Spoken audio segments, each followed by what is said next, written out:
Bismillahirrahmanirrahim.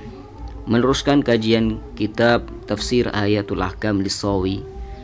Kita sudah sampai di muhadharah ke-28, Al-Hukmu Tsalits, hukum yang ketiga. Mal muradu bil mulamasah, apa yang dimaksud dengan lafaz mulamasah? Au lamastum fil ayatil karimah, dalam ayat yang mulia, ayat au lamastumun nisa. Apa yang maksud dengan ayat tersebut? Ikhtalafa as-salafu ridwanullahi ta'ala alaihim fil muradi minal mulamasati fi qawlihi ta'ala aw lamastumun nisa. Ulama kita, ulama salaf berbeda pendapat dalam maksud dari lafaz aw lamastumun nisa yang ada dalam ayat aw lamastumun nisa. Apa yang maksud dengan lafaz lamastum? Apakah mempunyai arti menyentuh atau berhubungan intim? Fadhahaba Aliun wa Ibnu Abbas wal Hasan, Al-Imam Ali, Ibnu Abbas dan juga Al-Hasan Al-Basri, ila anna al-murad bihi al-jima', yang dimaksud dengan aula mastumun nisa adalah berhubungan. Jadi aula mastumun nisa atau kalian ketika berhubungan dengan perempuan, itu artinya. Wa huwa madhhabul Hanafiyah, dan ini adalah madhab As-Sada Al-Hanafiyah. Wa dhahaba Abdullah bin Mas'ud wa Abdullah bin Umar wa Sya'bi ila anna al-murad bihi al-lamsu bil yad. Ini pendapat yang kedua, yang dimaksud dengan aula mastumun nisa yaitu menyentuh dengan tangan. Jadi ketika kalian menyentuh dengan tangan, ya, menyentuh perempuan dengan tangan, maka itu dapat membatalkan wudu. Menyentuh perempuan adalah termasuk yang membatalkan wudu. Ini menurut pendapat yang kedua, wa huwa madzhabus Syafi'iyah. Dan juga pendapat dari sahabat-sahabat Nabi, yaitu diantaranya Abdullah bin Mas'ud, Abdullah bin Umar dan juga Asy-Sya'bi. Qala Ibnu Jarir at-Tabari wa awla al-qawlain fi dhalika bis-shawab qawlu man qala anna biqawlihi aw lamastumun nisa al-jima'.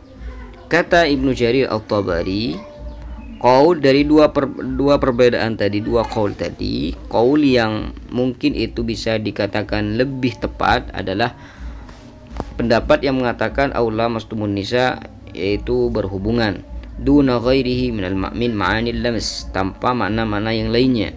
Kenapa? Li sihhatil khabari an Rasulillah sallallahu alaihi wasallam annahu qabbala ba'dha nisaihi thumma shalla wa lam yatawadda.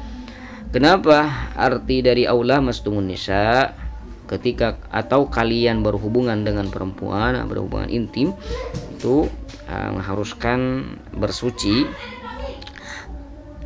dan tidak bisa diartikan menyentuh perempuan.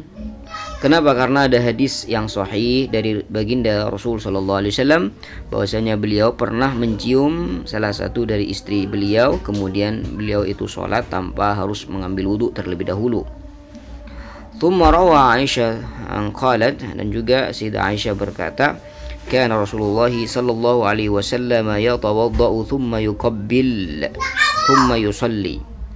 Rasulullah sallallahu alaihi wasallam itu pernah ngambil wudu, kemudian beliau itu mencium salah satu istrinya, lalu beliau itu melaksanakan salat tanpa harus mengambil wudu. Wa Aisyah anna Rasulullah sallallahu alaihi wasallam qabbala ba'dha nisaihi thumma kharaja ila shalah wa lam yatawadda.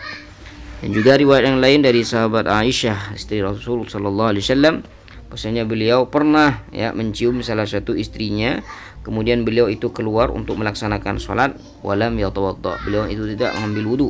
Qala Urwah berkata, qultu ma hiya ila anti.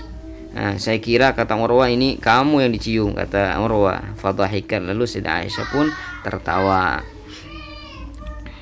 Jadi ini dalil menunjukkan bahwasanya ulama mastum ini mempunyai arti au jama'tum gitu.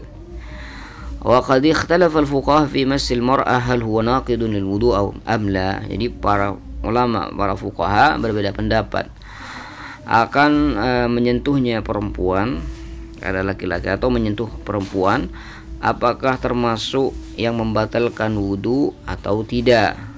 Ala akhwal, ini ada beberapa qaul, beberapa pendapat. Pendapat yang pertama, fadhhab Abu Hanifah, mazhab Abu Hanifah atau Al-Imam Abu Hanifah berpendapat illa anna massal mar'a ghairu naqidin lil wudu, bahwasanya menyentuh perempuan ini tidak membatalkan terhadap wudu, sawa'an kana bi syahwah am bi ghairi syahwah. Entah menyentuhnya tersebut dengan syahwat atau dengan tanpa syahwat, tetap tidak membatalkan wudu. Pendapat yang pertama. Pendapat yang kedua adalah pendapat Al-Imam Syafi'i. Zahaba Syafi'i ila anna massal mar'ati naqidun al-wudu bi syahwatin am bi ghairi syahwah. Bahwasanya menyentuh perempuan itu dapat membatalkan wudu, entah itu bi syahwah atau dengan selain syahwat. Ini pendapat yang kedua. Pendapat yang ketiga, yaitu pendapat yang memperinci dalam masalah ini, adalah pendapat Imam Malik. Wa dhahaba Malikun ila anna al-mas in kana bi syahwatin intaqada al-wudu wa in kana bi ghairi syahwah lam yantaqid. Al-Imam Malik berpendapat bahwasanya menyentuh perempuan apabila dengan syahwat maka membatalkan wudu. Wa in kana bi ghairi syahwah, kalau tanpa syahwat itu tidak membatalkan wudu. Dalil Hanafiyah. Nah, sekarang apa dalil Hanafiyah? Dalil yang digunakan oleh mazhab Hanafi bahwasanya menyentuh perempuan ini tidak membatalkan wudu. Istadalla Abu Hanifah bi anna al-massa laysa bihadas. Bahwasanya menyentuh ini bukan termasuk hadas. Sesuai dengan bima ruwiya an Aisyah radhiyallahu taala anha annahu sallallahu alaihi wasallam kana yuqabbilu nisa'ahu thumma yusalli wa la yatawadda. Berdasarkan hadis yang diriwayatkan dari Sayyidah Aisyah bahwasanya Nabi sallallahu alaihi wasallam itu pernah mencium salah satu istrinya, kemudian itu beliau salat tanpa harus mengambil wudu. Dan juga wastadalla aidan al-Imam Abu Hanifah juga berdalil dengan hadis yang diriwayatkan dari Sayyidah Aisyah annaha talabatin nabiyya sallallahu alaihi wasallam zata lailatin qalat. Jadi pernah Sayyidah Aisyah itu mencari Nabi sallallahu alaihi wasallam pada suatu malam. Qalat, lalu Sayyidah Aisyah berkata fawaqa'at yadi ala akhmasi qadamihi wa huwa yusalli wa sajid. Lalu kata Sayyidah Aisyah, tangan saya ini menyentuh kaki Nabi Shallallahu Alaihi Wasallam.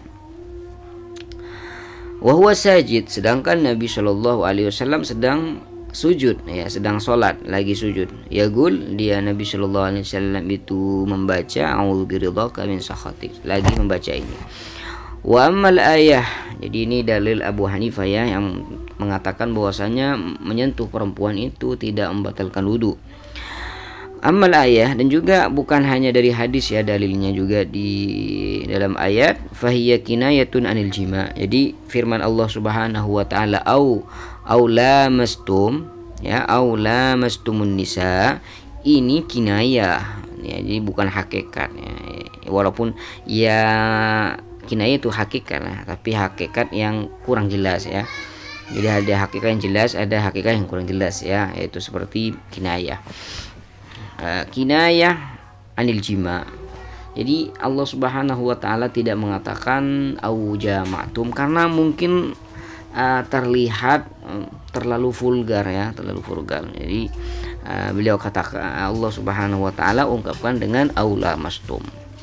Kama nukila an Ibnu Abbasin, seperti yang dinukil dari sahabat Abdullah bin Abbas, wal lamsu wa in kana haqiqatan fil lamsi bil yad illa annahu qad uhida fil Qur'an istimaluhu bi tariqil kinayah. Jadi kata al-lamas, menyentuh, walaupun itu hakikat dalam arti menyentuh dengan tangan, hanya saja dalam Al-Qur'an itu sudah dikenal penggunaannya dengan cara kinayah.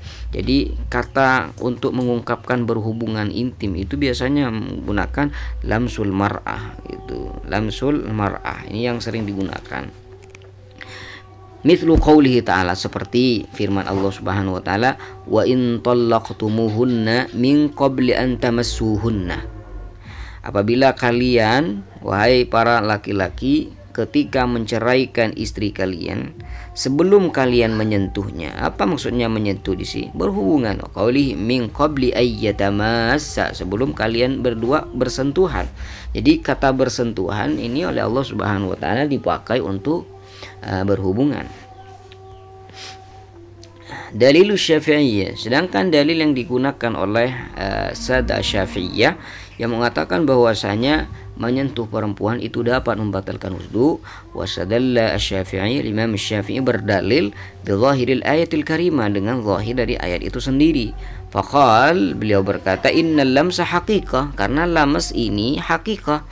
Fil massi bil yad, hakikahnya digunakan untuk bersentuhan dengan tangan. Wa fil jima'i majaz, tapi kalau lamas digunakan jima itu majaz. Kalian ketahui bahwasanya ketika hakikah dan majaz itu bertentangan keduanya, maka mana yang didahulukan? Ya tetapnya hakikah ini yang didahulukan.